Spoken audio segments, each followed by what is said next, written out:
ഇനി നിങ്ങൾ എഴുതി ചോദിച്ച കാര്യങ്ങളെപ്പറ്റി പ്രതിപാദിക്കാം. സ്ത്രീയെ സ്പർശിക്കാതിരിക്കുന്നതാണ് പുരുഷന് നല്ലത്. എന്നാൽ വിചാരം ചെയ്യാൻ പ്രലോഭനങ്ങൾ ഉണ്ടാകാമെന്നതുകൊണ്ട് പുരുഷന് ഭാര്യയും സ്ത്രീക്ക് ഭർത്താവും ഉണ്ടായിരിക്കട്ടെ. ഭർത്താവ് ഭാര്യയോടുള്ള ദാമ്പത്യധർമ്മം നിറവേറ്റണം. അതുപോലെ തന്നെ ഭാര്യയുടെ ശരീരത്തിന്മേൽ അവൾക്കല്ല അധികാരം, ഭർത്താവിനാണ്.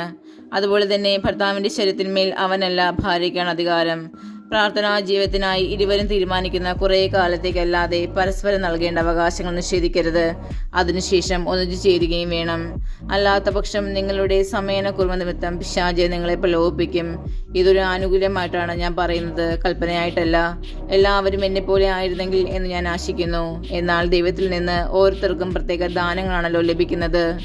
അവിവാഹിതരോടും വിധവകളോടും ഞാൻ പറയുന്നു, എന്നെപ്പോലെ ആയിരിക്കുന്നതാണ് അവർക്ക് നല്ലത്. എന്നാൽ സമയനം സാധ്യമല്ലാത്ത വിവാഹം ചെയ്യട്ടെ. വികാരം കൊണ്ട് ദഹിക്കുന്നതിനേക്കാൾ വിവാഹിതരാകുന്നതാണ് നല്ലത്. വിവാഹിതരോട് ഞാൻ കൽപ്പിക്കുന്നു, ഞാനല്ല കർത്താവ് തന്നെ കൽപ്പിക്കുന്നു, ഭാര്യ ഭർത്താവിൽ നിന്ന് വേർപിരിയരുത്. അഥവാ വേർപിരിയുന്നെങ്കിൽ അവിവാഹിതരെ പോലെ ജീവിക്കണം. അല്ലെങ്കിൽ ഭർത്താവുമായി രമ്യപ്പെടണം. ഭർത്താവ് ഭാര്യയെ ഉപേക്ഷിക്കരുത്.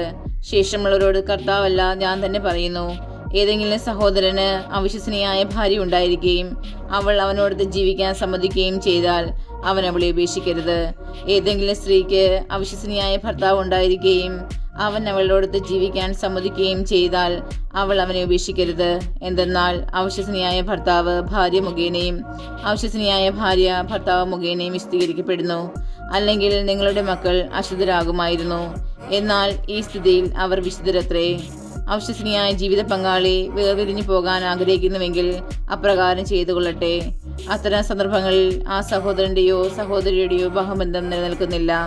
ദൈവം നിങ്ങളെ സമാധാനത്തിലേക്കാണ് വിളിച്ചിരിക്കുന്നത്. അല്ലയോ സ്ത്രീ, നിനക്ക് ഭർത്താവിനെ രക്ഷിക്കാനാവുമോ എന്ന് എങ്ങനെ അറിയാം? അല്ലയോ പുരുഷ, നിനക്ക് ഭാര്യ രക്ഷിക്കാനാവുമോ എന്ന് എങ്ങനെ അറിയാം?